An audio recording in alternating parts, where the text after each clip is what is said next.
Muito boa tarde a todos, muito bem-vindos. Este é mais um debate sobre os ensaios e retratos e os livros lançados pela Fundação Francisco Manuel dos Santos. Este é um debate muito particular, porque é o debate que faz o lançamento de uma coleção nova da Fundação, uma coleção imperdível, que trata pela nossa saúde da ciência alimentar.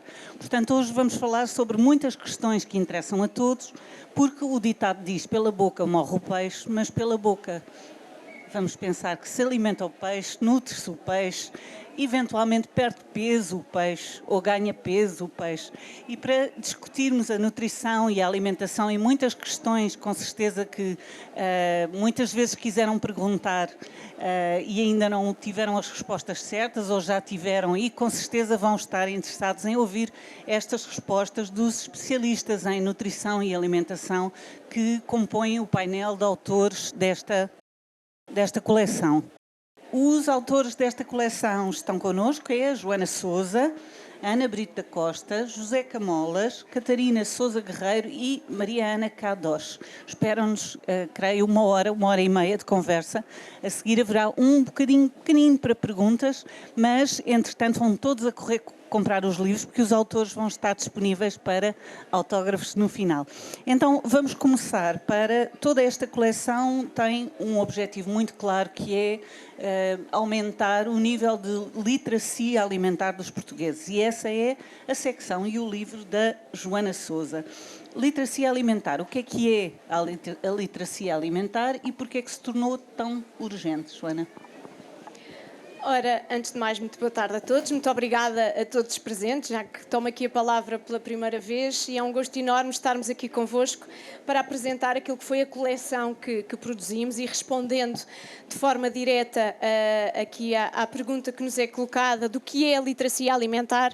Na verdade, é aquilo que a maioria de nós precisa de trabalhar, e é esse o objetivo desta coleção, é conseguirmos capacitar, empoderar o cidadão de informação alimentar e nutricional credível, que nos permita no nosso dia-a-dia fazer as escolhas mais corretas face àquilo que são as nossas necessidades, mas que também, ao mesmo tempo, para além das escolhas, que nos permita saber trabalhar com essas escolhas, saber cozinhá-las, saber quais as quantidades, quais as necessidades, quais os tipos de alimentos que vamos escolher e de que forma é que os podemos e devemos conjugar, não esquecendo, obviamente, aquilo que é a importância dos dias de hoje, que é o combate também e a preocupação com a sustentabilidade alimentar, e é aquilo muito que nós aqui tentamos trazer com esta coleção, e em particular com o tema da literacia alimentar e do primeiro ensaio desta coleção, é trazer aqui ideias-chave daquilo que são alimentos, o que é uma porção de alimentos, o que é um equivalente alimentar,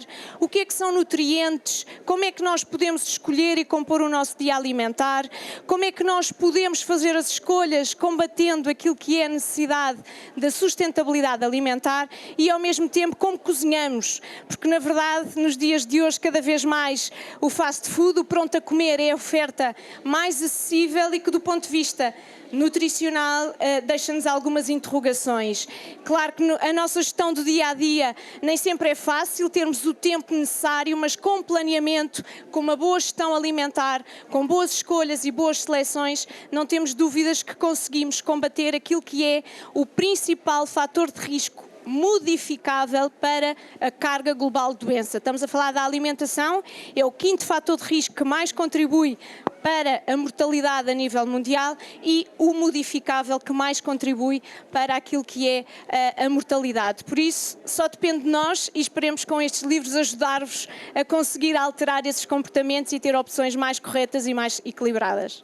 Joana, até que ponto é que o rótulo nutricional de um alimento ou de um produto alimentar é uma das principais armas, ferramentas que nós temos para trabalhar e melhorar a literacia alimentar?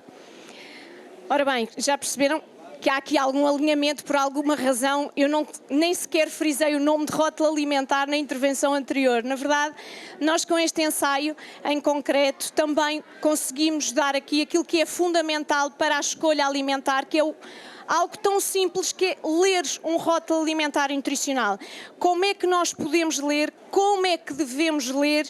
O que é que devemos olhar com mais rigor e com mais cuidado face ao alimento ou ao grupo de alimentos ou a comparação entre alimentos que temos à nossa frente quando vamos ao supermercado? O primeiro pontapé de saída, vá lá, quando vamos fazer uma escolha alimentar mais acertada, é sem dúvida olhar ao rótulo. E face ao alimento que temos e o seu equivalente, não vamos de todo comparar um rótulo de um azeite com um rótulo de um iogurte. Não são alimentos equivalentes, não podem ser comparados. Mas se calhar dentro dos iogurtes eu posso comparar os rótulos de vários tipos de iogurte, que é um grupo que cada vez mais temos diversidade ao nível da oferta alimentar. Por isso, saber ler convenientemente o rótulo, quer do ponto de vista alimentar, lista de ingredientes, como analisar, etc., quer do ponto de vista nutricional, em função do seu valor nutricional, quais os nutrientes mais relevantes desse rótulo, assim nós conseguimos fazer a escolha mais acertada face às necessidades. Por outro lado, Joana, é um dado que não é muito simpático, é o de que a indústria alimentar é um dos setores mais responsáveis pela emissão dos gases de efeito de estufa. Nós sabemos isto genericamente, mas concretamente porquê? Ora bem, estaríamos aqui o resto do dia a falar sobre este assunto, na verdade, mas tendo em conta aquilo que é a diversidade de produção alimentar, aquilo que é o excesso de consumo em determinados alimentos e em determinados grupos de alimentos, nós estamos neste momento a chegar a uma ruptura daquilo que é o impacto ambiental da produção alimentar, do consumo alimentar. Por isso temos que fazer alguma coisa e essa responsabilidade está em cada um de nós para que nós consigamos que estes números possam reduzir. Na verdade, 25% da emissão de gases sobre efeito de estufa devem-se à produção alimentar, à indústria alimentar e, obviamente, ela é fundamental, é necessária, mas esse excesso de produção está dependente daquilo que também é o excesso de consumo de muitos alimentos, de muitos grupos de alimentos e isto porquê? Porque o nosso comportamento alimentar desvia-se daquilo que deve ser a recomendação, daquilo que é a nossa necessidade e por essa razão este é o ponto de partida, ou seja, vamos alterar comportamentos, vamos alterar hábitos, vamos ajustar a alimentação às nossas reais necessidades, não faz sentido o excesso de consumo de determinados alimentos, estamos a falar, posso dar o exemplo concreto da carne vermelha, que é um tema tão preocupante e tão discutido, até que ponto sim ou não. Não é de todo dizer que vamos deixar de comer carne vermelha, não é esse o propósito, mas na verdade nós estamos com um consumo a nível global muito excessivo face àquilo que é as necessidades individuais. Só para vocês terem uma noção, o nosso dia alimentar de alimentos deste grupo deve representar aproximadamente 5% dos alimentos deste grupo no nosso dia alimentar. E estamos 3 vezes acima desse consumo, ou seja, estamos claramente com consumo desviado. Leguminosas, ao invés, têm um impacto alimentar muito menor. O nosso consumo está 1/4 daquilo que é a recomendação. Ou seja, precisamos de aumentar mais 3 vezes o consumo médio deste grupo de alimentos no nosso dia alimentar para estarmos dentro das recomendações. E óbvio que isto depois, do ponto de vista de impacto ambiental e produção destes alimentos, faz com que tenhamos esta diferenciação no sentido negativo da indústria alimentar naquilo que é os gases sobre efeito de estufa. Para saber mais sobre literacia alimentar, decisão informada de Joana Sousa, assinado por Joana Sousa. E agora vamos para um tema sobre o qual ninguém quer saber nada, que são as dietas. Quais são as dietas da moda? E sobre isso vai-nos falar a Ana Brito Cunha. De acordo com um estudo na matéria, que é referido no livro, apenas 4% das mulheres em todo o mundo se consideram bonitas. É um dado desastroso, não é? E 72% referem sentir uma enorme pressão para o serem. Na população portuguesa constataram-se igualmente dados muito preocupantes. Cerca de 52% das mulheres adultas com peso normal referem sentir-se com peso excessivo. Ana, é um problema, não só um problema de saúde, sobre isso já vamos falar com José Camolas, sobre o problema da obesidade, mas esta questão de a ligação entre o peso e considerar-se o padrão da beleza ou estar dentro dos padrões da beleza é um problema muito grave e muito atual. Muito boa tarde a todos. Faço minhas as palavras da Joana, naturalmente, e agradecer a todos. De facto, sim, esse será um dos grandes problemas em que, mesmo que não consideremos a situação patológica da obesidade, que vai ser, entretanto, também já aqui um bocadinho mais abordada, de seguida, de facto, aquilo que percebemos e que será muito um mote para a criação e para a propagação e para a publicidade a uma série de abordagens da moda que são aqui relatadas nesta coleção, de facto, podem se tornar preocupantes porque um grande número de pessoas certamente está muito apelativa para elas e, portanto, está com uma grande apetência para todo esse tipo de informação. E o que é facto é que isso deixa qualquer pessoa mais vulnerável a todo o tipo de informação que possa, de alguma forma, resolver aquilo que é o problema que a pessoa sente que tem.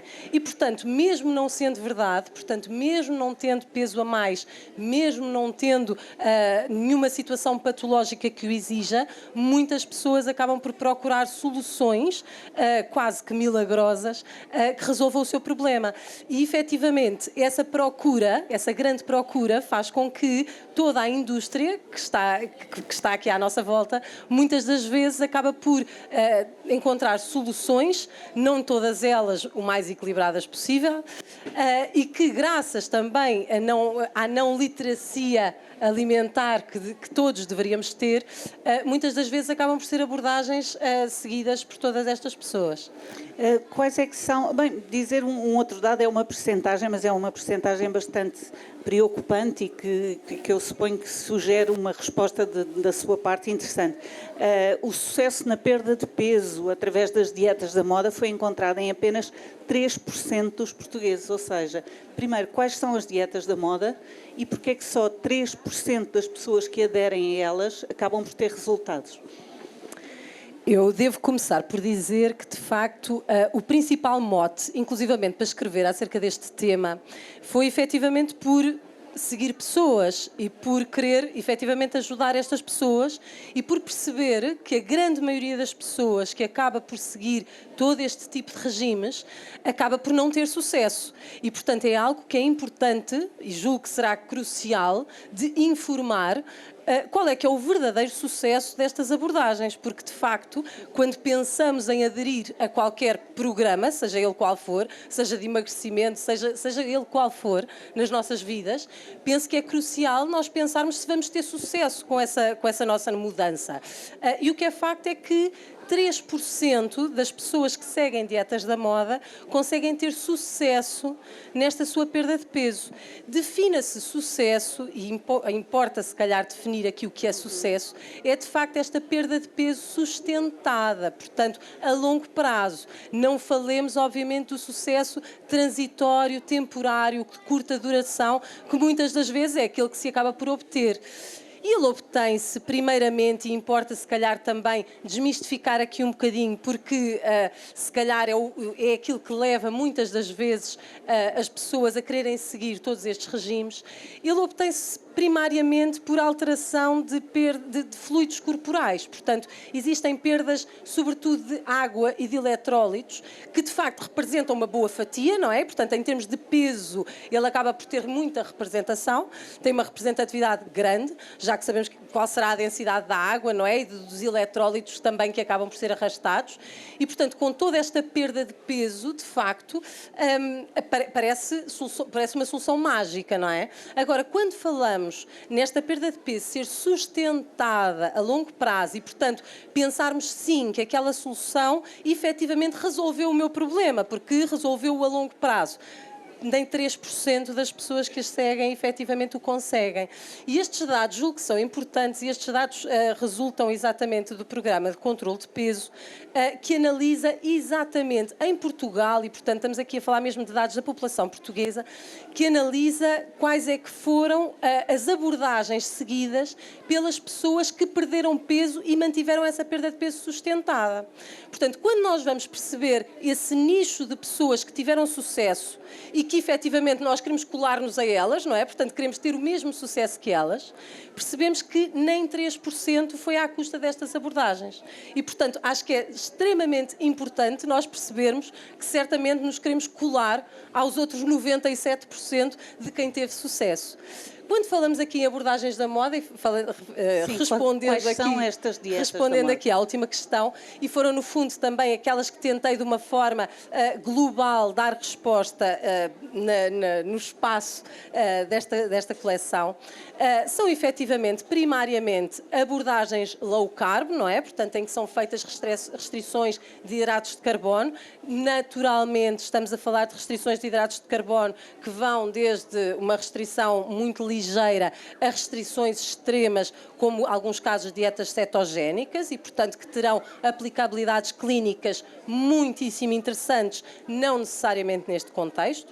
Estamos a referir-nos à abordagem de jejum intermitente, também uma abordagem bastante recentemente muito mais publicitada no contexto também da perda de peso, anteriormente já estudada noutros contextos, mas aqui no contexto da perda de peso também recentemente mais estudada. Ana, desculpe interrompê-la, as dietas de jejum intermitente, ao que diz, têm resultados afinal semelhantes às abordagens convencionais. Sim, ou seja, no fundo estamos a falar de uma restrição energética que é feita de uma forma intermitente, ou seja, aquilo que nós percebemos é que efetivamente para perdermos peso não há forma de o fazer que não por restrição energética.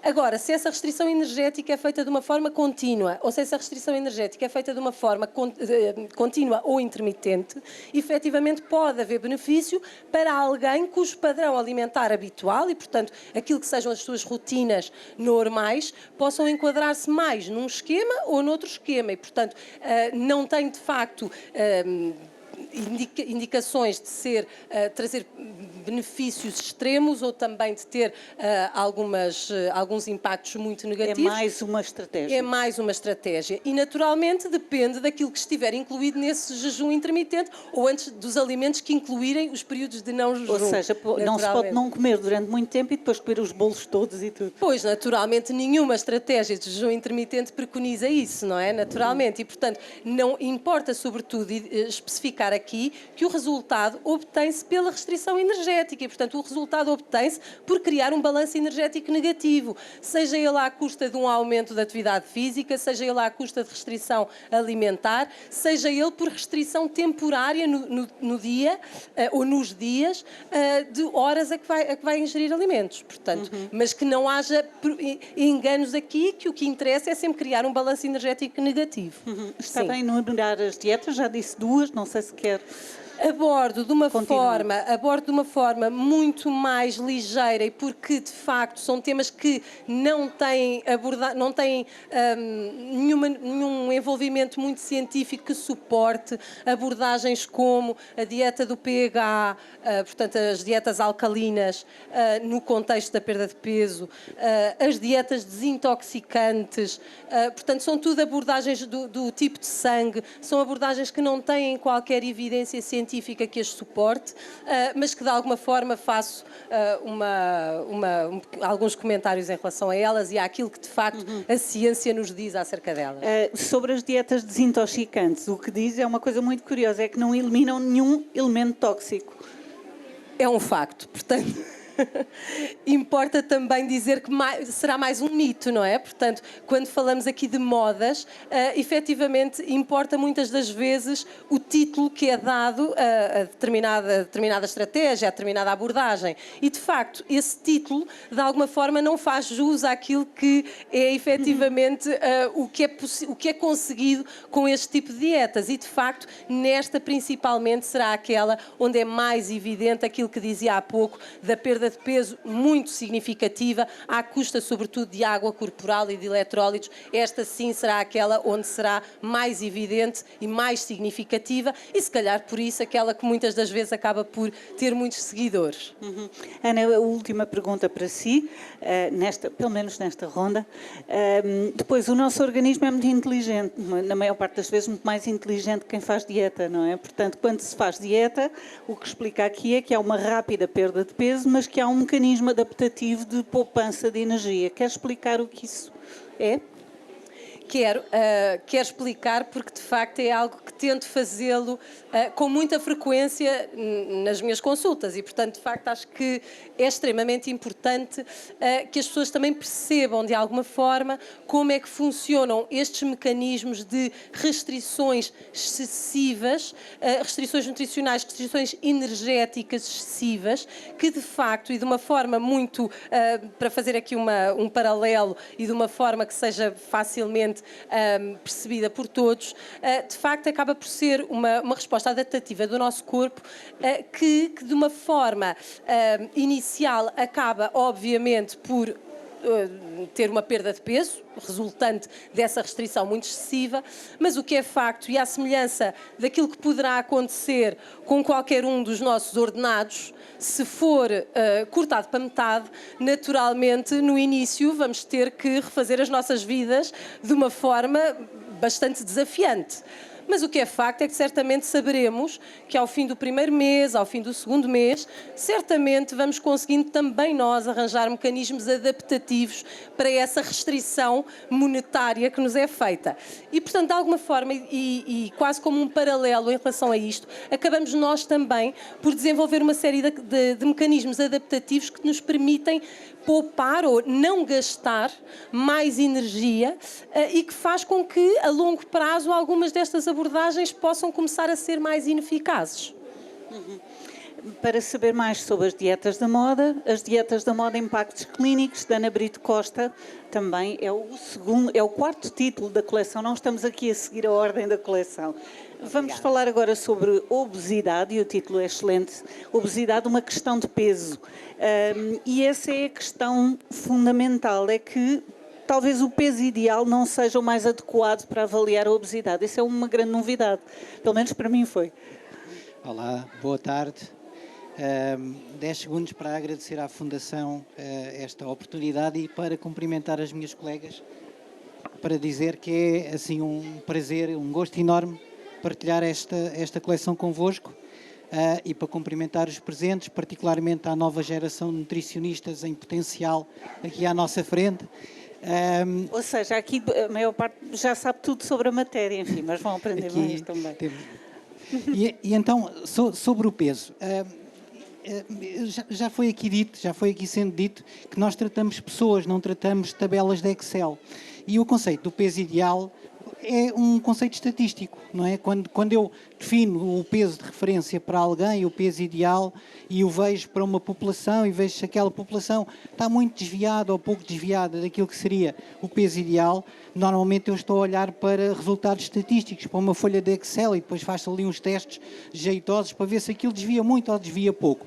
Mas em condição normal, a obesidade não é um conceito estatístico, é uma patologia que afeta uma pessoa. Mas então e o IMC e os cálculos que nós às vezes fazemos em casa, o que é que significa? São ótimos como uma referência. Isto é, se eu quiser ter uma ideia mínima em relação àquilo que seria a referência média para os outros homens da minha idade, como é que está o meu peso, ou se eu quiser para uma criança perceber como é que ela está a crescer, essas estatísticas são ótimas. Agora, quando eu tenho uma pessoa à frente com um quadro clínico específico, então eu diria que essas estatísticas interessam muito pouco. Até porque a obesidade não é, ao contrário daquilo que poderíamos intuir, uma questão de peso.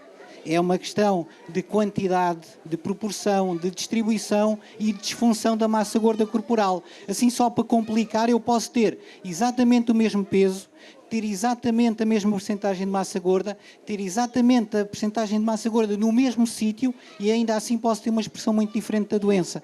E essa é a grande problemática. E é por isso que cada pessoa tem que ser tratada individualmente, porque quando não, dá sempre mau resultado. No início do milénio, a obesidade foi designada pela Organização Mundial de Saúde como a epidemia global do século XXI, não é? E Portugal é um dos primeiros países da Europa a atribuir-lhe o estatuto de doença crónica, mas ao mesmo tempo a prevalência da obesidade tem aumentado e tem até duplicado. Quais são as características de Portugal específicas para termos estes números? Pois, quando a OMS decidiu intitular a obesidade como epidemia global do século XXI, não imaginava que íamos ter outra epidemia no século XXI e que agravou a primeira, não é? Nós vimos inicialmente os dados estatísticos a propósito daquilo que estava a acontecer com as pessoas durante a pandemia pareciam ser muito auspiciosos. De repente as pessoas estavam a redescobrir a cozinha, enfim, fazer exercício era uma boa desculpa para poder ir à rua e, portanto, para romper ali um bocadinho com o confinamento.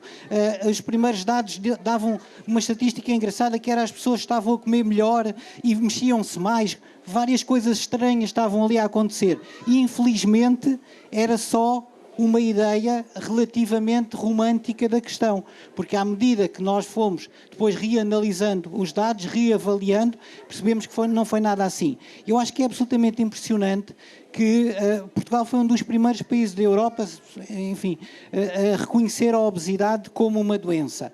Eu não sei se tem ideia, mas, por exemplo, a Itália é para aí o 3º ou 4º país da Europa a reconhecer a obesidade como uma doença e reconheceu-o há 2 ou 3 anos, o que quer dizer que há muitos países na Europa, não obstante o que acabou de dizer da OMS, a ter intitulado como uma epidemia global do século XXI e doença crónica, em 97, 2000, alguns por aí, porque o relatório sai uma primeira edição em 97, depois uma segunda edição em 99, 2000. E não obstante terem passado quase um quarto de século, ainda estamos aqui numa atitude muito contemplativa em relação à obesidade. Eu diria que a grande maioria das pessoas, e não excluo aqui os profissionais de saúde, ainda não estão convencidos que a obesidade é uma doença. Achamos que é só uma questão de peso a mais ou de peso a menos e que lá está resolve-se. O que é só uma questão estética, não tem a ver com estética, tem a ver com saúde, não é? Ainda que a estética seja um fator importante de saúde.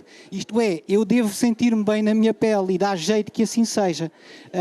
E, portanto, na prática, eu diria que nós também corremos um risco importante quando fazemos essas dicotomias.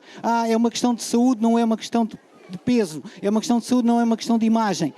A saúde é um todo e cada um de nós vive com o seu peso de maneira um bocadinho diferente. O que quer dizer que a resposta clínica também tem que ser diferente e personalizada. Vou colocar 2 questões numa. Primeiro, qual é a importância dos genes para a obesidade e porquê é que fome e vontade de comer são coisas diferentes? Pois, aquilo que a minha colega dizia agora é absolutamente fundamental.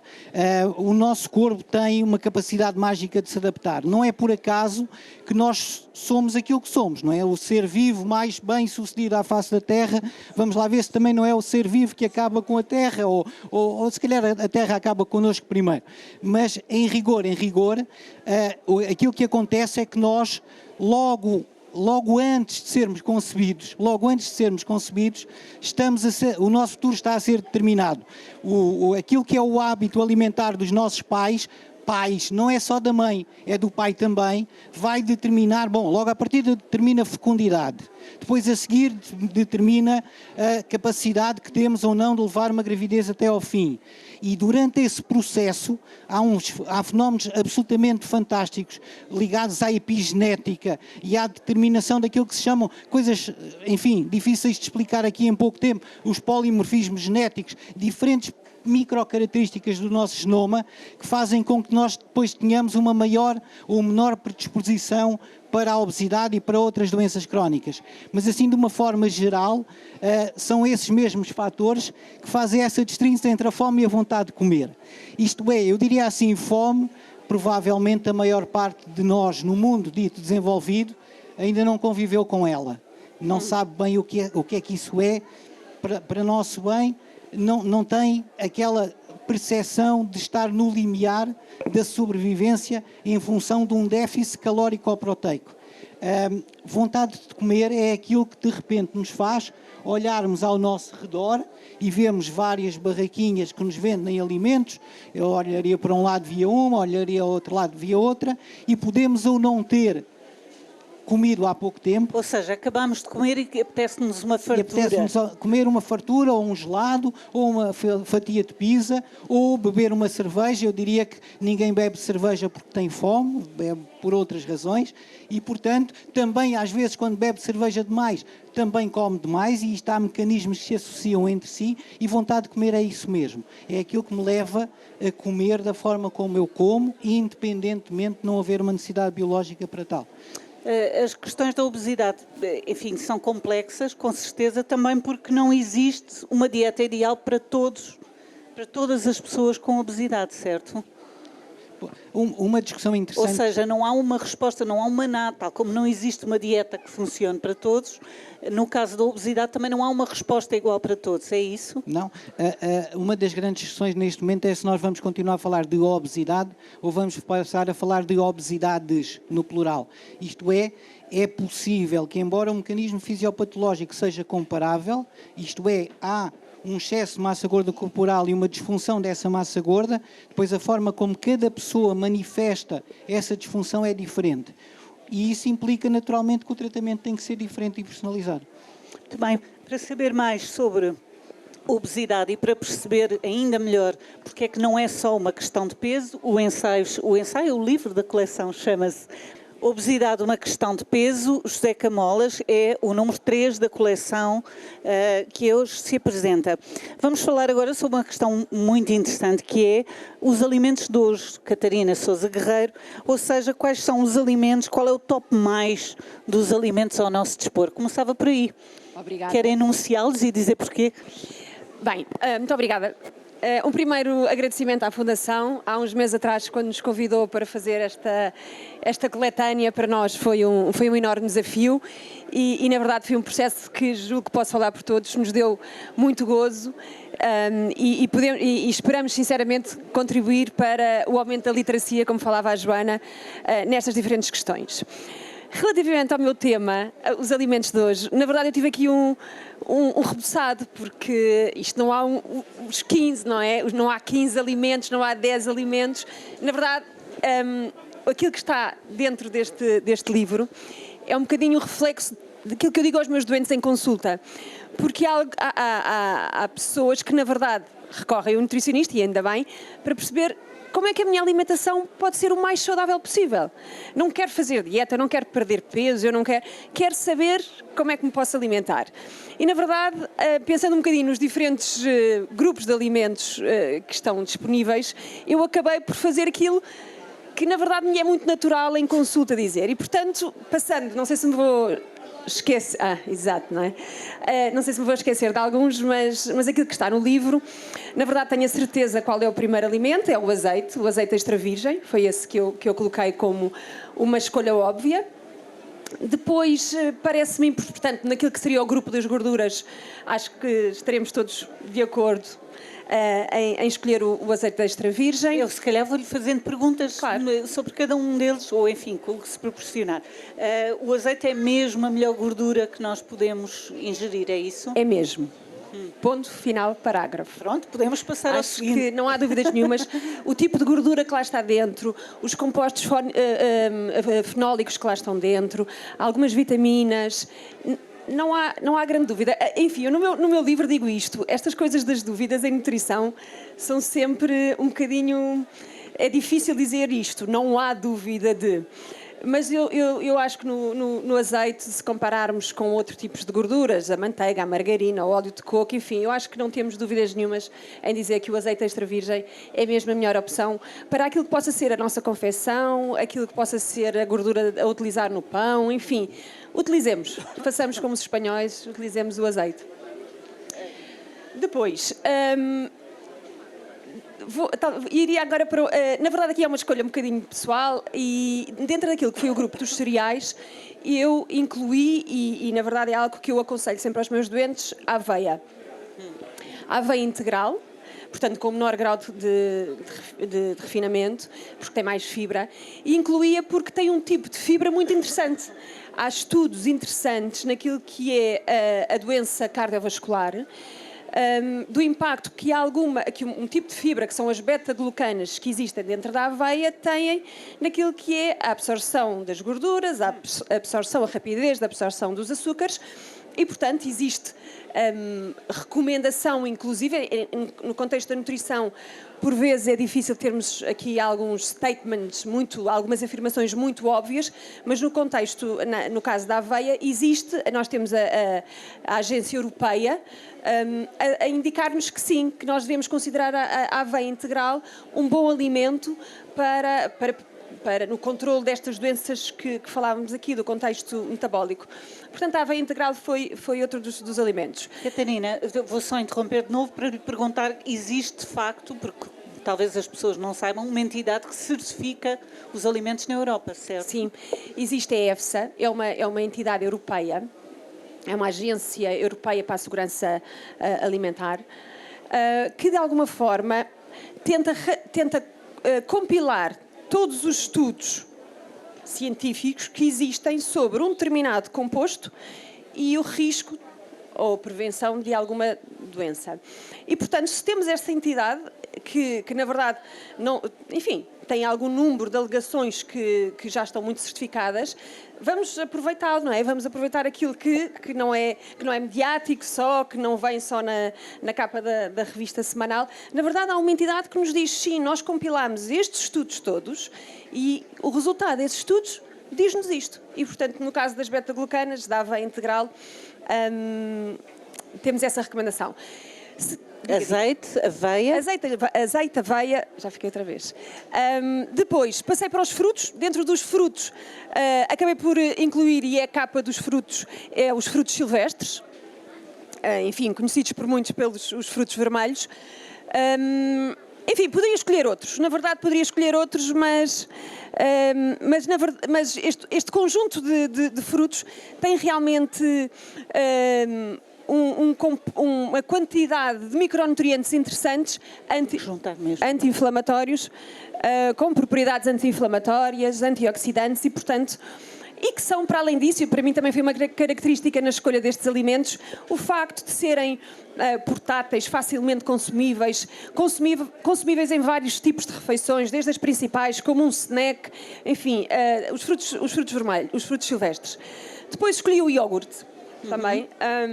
E escolhi o iogurte porque o iogurte conjuga em si aquilo que é uma excelente proteína, neste caso uma proteína láctea, com vitaminas interessantes e depois com algumas bactérias que também são interessantes, e nós hoje sabemos que aquilo que se passa dentro do nosso intestino parece desempenhar um papel importante naquilo que é o nosso risco para algumas doenças, portanto a nossa microbiota intestinal, e portanto o iogurte é isso mesmo, é um alimento de muito fácil transporte, com um sabor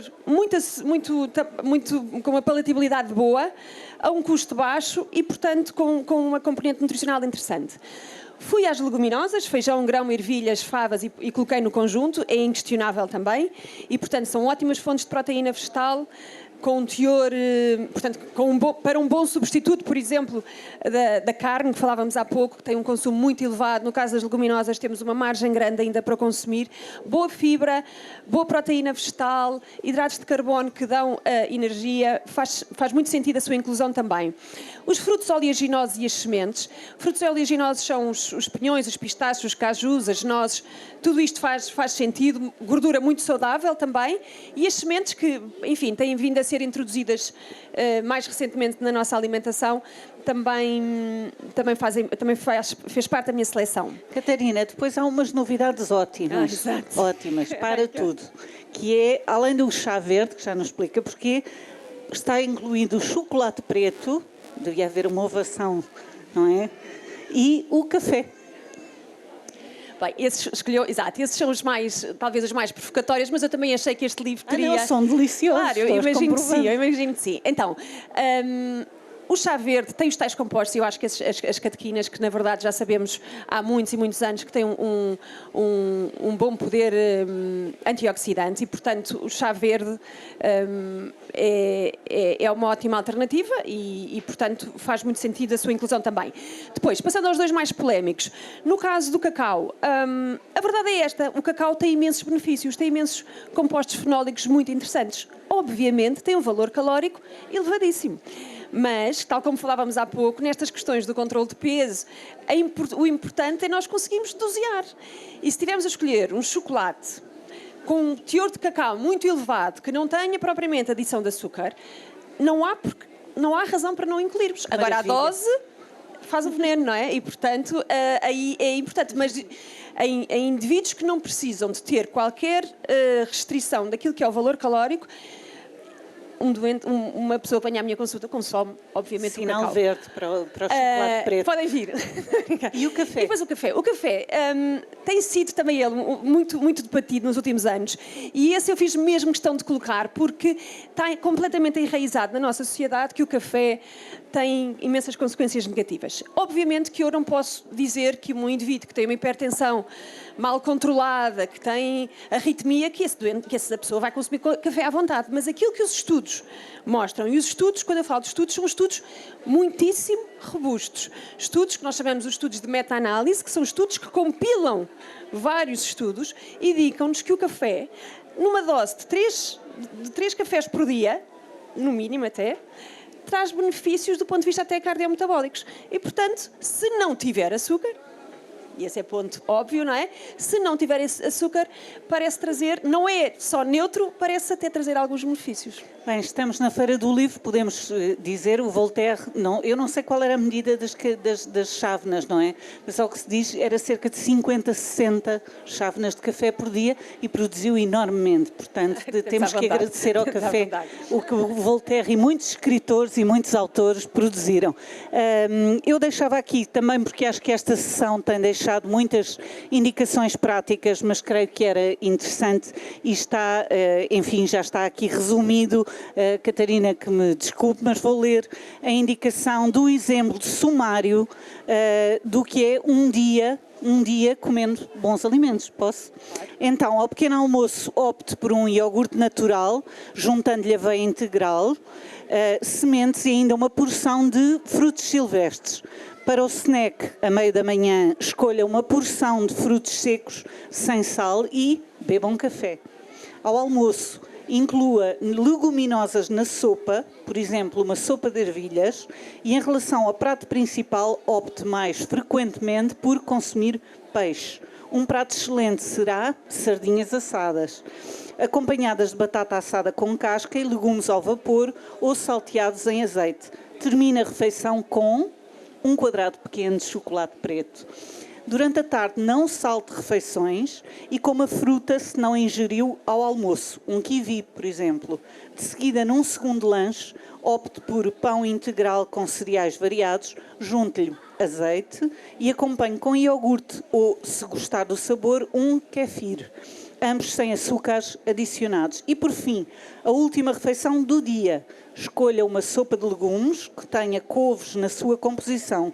Opte por um prato à base de ovos, caso ainda não os tenha ingerido ao longo do dia, com vegetais, queijo e curcuma.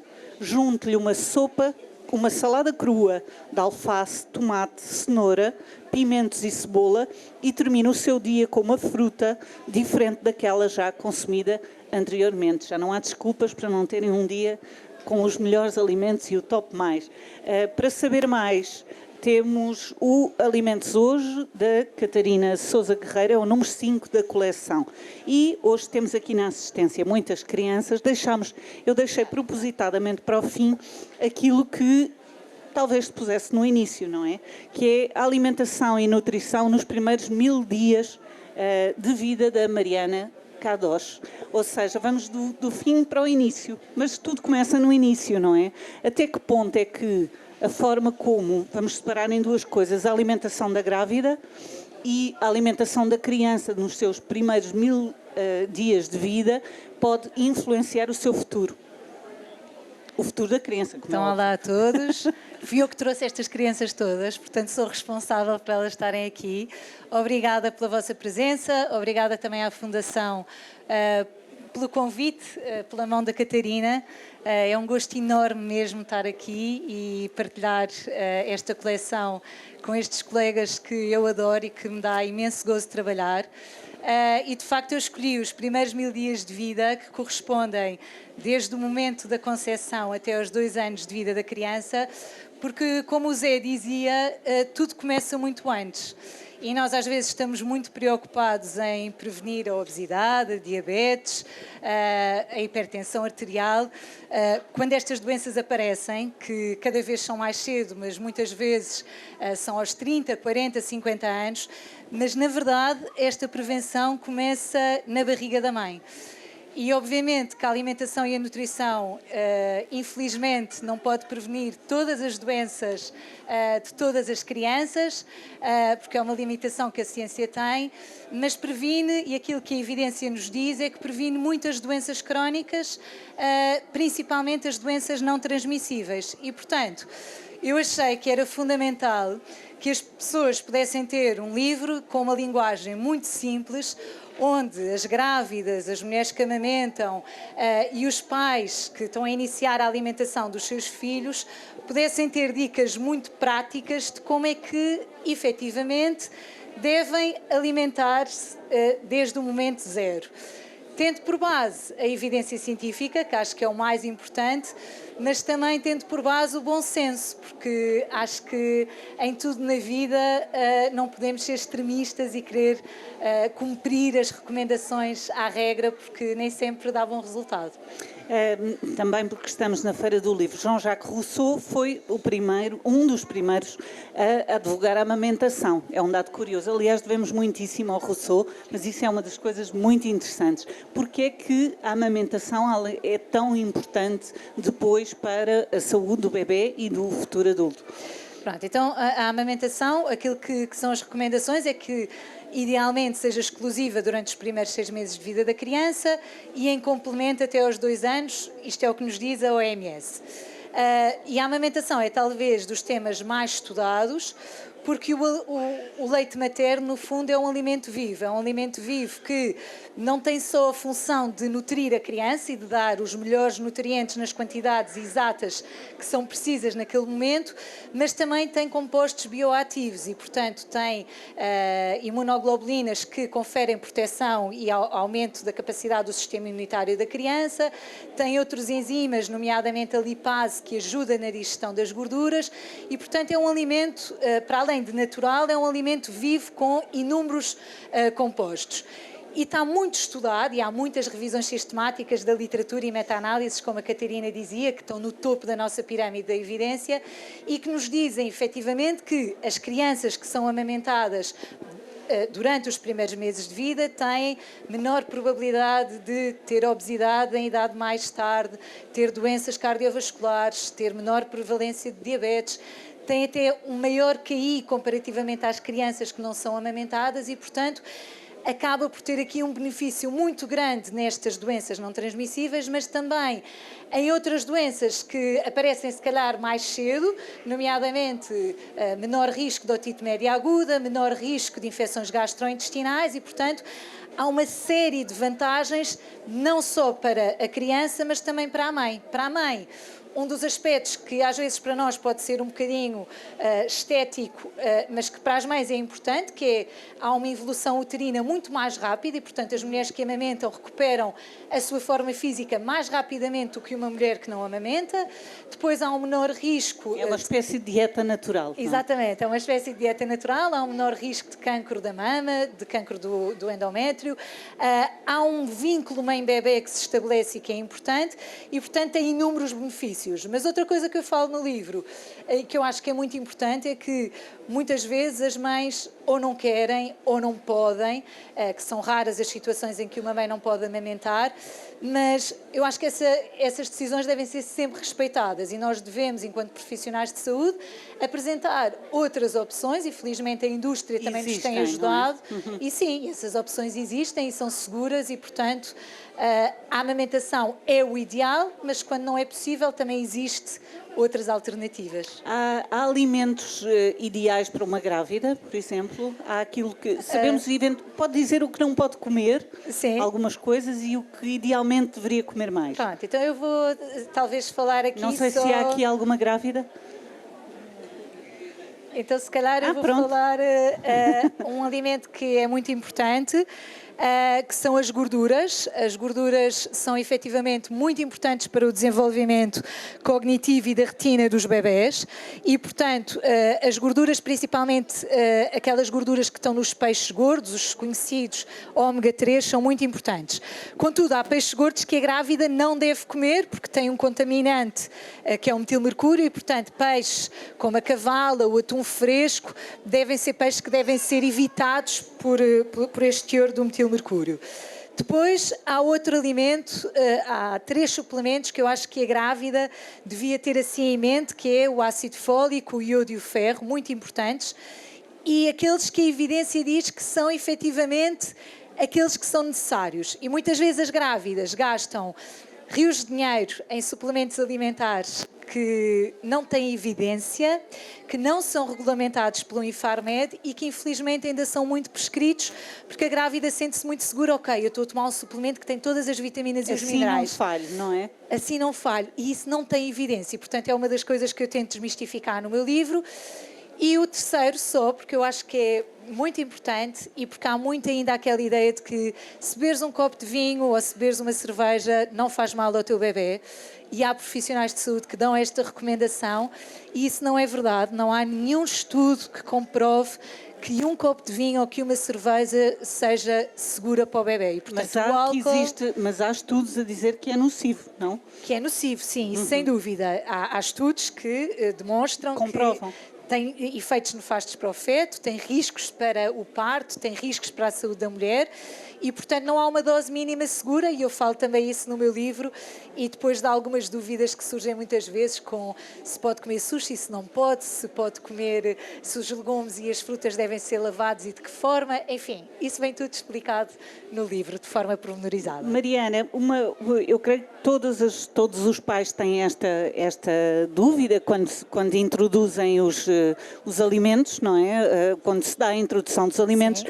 E a Mariana dá uma informação que eu acho que é muito importante, que é que as crianças precisam de experimentar cerca de 8 a 10 vezes um sabor novo e diferente para o aceitar. Ou seja, quando as crianças dizem eu não gosto de bacalhau, eu não gosto, enfim, de um outro alimento, tem que se insistir, é isso, Mariana? Sim, exatamente. Aquilo que também os estudos nos dizem é que é preciso 8 a 10 vezes experimentar um novo alimento, mas isso não significa que devemos insistir e obrigar a criança a comer. Ou seja, eu sou completamente contra abordagens de tem o prato à frente, só pode sair da mesa quando acabar o prato, ou não sai da mesa enquanto não terminar aquele alimento. A estratégia é precisamente a oposta e aquilo que nós sabemos é que quando nós temos esses comportamentos muito exigentes, não é? Acabamos por não ter bons resultados e, portanto, devemos ir oferecendo em pequenas quantidades, em diferentes momentos, até a criança aceitar. E essa aceitação começa desde a barriga da mãe, através da deglutição do líquido amniótico, passa pela amamentação através da passagem dos sabores pelo leite materno e depois no momento que é aquele que nós vemos e que é aquele que é mais palpável, que é na diversificação alimentar, que é precisamente na introdução de novos alimentos na alimentação da criança. Ou seja, sopas temperadas, sabores novos, o que é que uma criança com 1 ano, por exemplo, pode experimentar, 1 ano, 1 ano e meio, o que é que se lhe deve ser dado a experimentar? Pronto, o que é que diria? num ano, aos 12 com meses é suposto que a criança já esteja na dieta familiar e, portanto, pode experimentar absolutamente todos os sabores, chocolate preto, todos os alimentos. Eu não diria, eu acho que, não acho, isto está demonstrado, a criança tem muita apetência para o doce e para o salgado e, portanto, cabe-nos a nós também, enquanto pais e enquanto cuidadores, treinar o paladar para alimentos que a criança não tem tanta apetência logo no início, nomeadamente os hortícolas que estão na sopa, que têm um sabor muito mais azedo. Portanto, se me perguntar, e isto não há nenhum documento que diga isto, é melhor começarmos a alimentação das crianças pela sopa do que pela papa? No meu ponto de vista, se calhar faz mais sentido porque estamos a treinar sabores que a criança não tem tanta apetência. Mas não está errado se começar por uma papa que é mais açucarada ou mais adocicada, porque pode não ter açúcar, e que a criança se calhar à partida vai receber e aceitar melhor. Portanto, respondendo à sua pergunta, o chocolate aos 12 meses de idade, acho que também há aqui um bom senso, claro, não é? Evidente. Aos 12 meses é a dieta familiar, mas como viu, há aqui crianças e os meus filhos a comer gelados e têm 2 anos e, portanto, eu acho que esses alimentos fazem parte e devem fazer parte em dias de festa, em dias que estão com a família e querem festejar. Agora, eles não fazem a parte do dia-a-dia da criança e, portanto, não oferecer alimentos açucarados todos os dias, isso não estou de acordo. Há uma autora francesa, Colette, cuja mãe ensinou, que era muito avançada para a época, introduziu a Colette e os irmãos aos alimentos de uma forma muito curiosa, por exemplo, através das cores, e dizendo que eles tinham que comer com as mãos.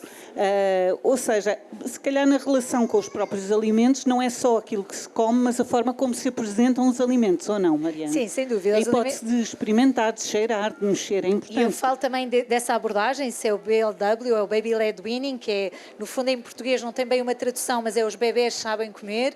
Foi um termo que foi criado ou instituído por uma enfermeira inglesa que iniciou isto no início dos anos de 2005, mais ou menos, e o que esta abordagem nova nos diz é que, de facto, as crianças comem com as mãos, ou seja, em vez de eu estar a alimentar pelo método tradicional, com a colher, as crianças experimentam e decidem o que comer, a velocidade a que comem e, portanto, a decisão... Tem uma inteligência natural para... Agora, se me perguntar se essa melhor. abordagem é melhor do que a tradicional, aquilo que as revisões sistemáticas da literatura e as meta-análises nos dizem é que não há ainda evidência que sustente esta prática, porque os estudos também são muito recentes, são de fraca qualidade e, portanto, eu não lhe consigo dizer que este método é melhor do que o outro.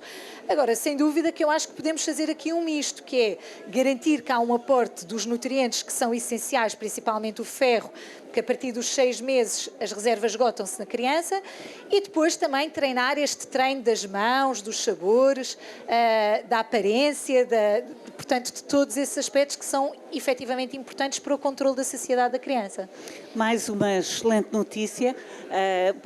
Os meninos podem comer com as mãos, nós podemos comer chocolate preto, digam lá se não é uma coisa boa, não é? Para terminar, nós vamos fazer uma última ronda. Agradecer à Joana Sousa, à Ana Brito da Costa, ao José Camolas, à Catarina Sousa Guerreiro, à Mariana Kadosh, e o último desafio para eles, cada um deles vai dar o seu contributo, é dizerem primeiro qual era o alimento, só podem levar um, não é um livro, é que alimento é que levariam para uma ilha deserta e não fazem ideia do que lá há, pode não haver nada, e não é água, enfim, não é um alimento, mas não podem, é mesmo um alimento, e por fim, comer bem é numa palavra. Ora, muito bem. Então, relativamente ao alimento a escolher, e este é para a minha filha, eu escolheria o termoço. Eu levaria o termoço, estou a falar de uma leguminosa, estou a falar de um alimento que nutricionalmente é muito rico e que, em termos, indo para uma ilha deserta, com dificuldades de conservação, etc., era o alimento que eu escolhia. Rico em proteína, rico em micronutrientes, em fibra, era o alimento escolhido. Comer bem é? Comer bem é variar. Ora bem, devo confessar que quando me foi posto este desafio, a minha ideia seria agora responder que levaria para esta ilha leguminosas. Depois de ouvir o que a Joana acabou de dizer, sinto-me tentada naturalmente a alterar a minha escolha e penso que levaria frutos oleaginosos. Também pela... Só pode levar um, não pode... só um. Oleaginoso. Qual é que levaria? É mesmo só para dificultar, mas levaria nozes. Levaria nozes. Muito bem. Sim, Comer sim. bem é? Comer bem é equilíbrio. Ora bem, mesma pergunta, não é? Que alimento e comer bem é? Bom, nós ali atrás, a determinado momento, percebíamos que andávamos todos dentro da mesma gama de alimentos. Levavam tudo a mesma coisa. E isto, todos os a mesma nutricionistas são uma raça terrível, porque depois pensamos todos da mesma maneira e dizemos todas as mesmas coisas, somos terríveis. Eu acho que sopa não se pode dizer, porque é um alimento composto, não é? Leguminosas também já foram aqui sendo discutidas. Assim, de repente, se calhar porque era difícil encontrar na ilha melancia. Melancia, muito bem. E comer bem é? Bom, e comer bem é felicidade. Eu levaria, esquecendo tudo aquilo que disseram, no sentido da conservação, não vou pensar nisso. Eu levaria iogurtes comigo e eu acho que uma boa alimentação... Não, comer bem é? Comer bem é moderação. Muito bem. Mariana? Então, o alimento que eu levava, não sei, Zé, não sei se disseste, posso escolher a sopa? Não, mas a Porquê? sopa... Não. É tem o que- só único pode levar alimento um. que eu como todos os dias. Não. Então nós estamos aqui a dar conselhos e vai furar o esquema. Então, que alimento é que eu levaria? Qual é o alimento que gosta mais? Sopa. So... É um bocadinho difícil. Abramos a Então, exceção. mas a seguir à sopa, eu vou-lhe dizer o alimento que eu levava, que isto é altamente controverso, mas vou ficar aqui com a Catarina. Eu levava o chocolate preto. Muito bem. Eu levava o chocolate E preto. comer bem é? Comer bem é? é saúde. Muito bem. Então temos, se forem para uma ilha deserta, já sabem, levam termossos, nozes, melancia, iogurtes e chocolate preto. O que vão fazer com isto? Podem perguntar quando pedirem um autógrafo, porque eu não faço a mínima ideia de qual era a receita que conjuga todos estes alimentos. Muito obrigada a todos. Muito obrigada. Obrigada.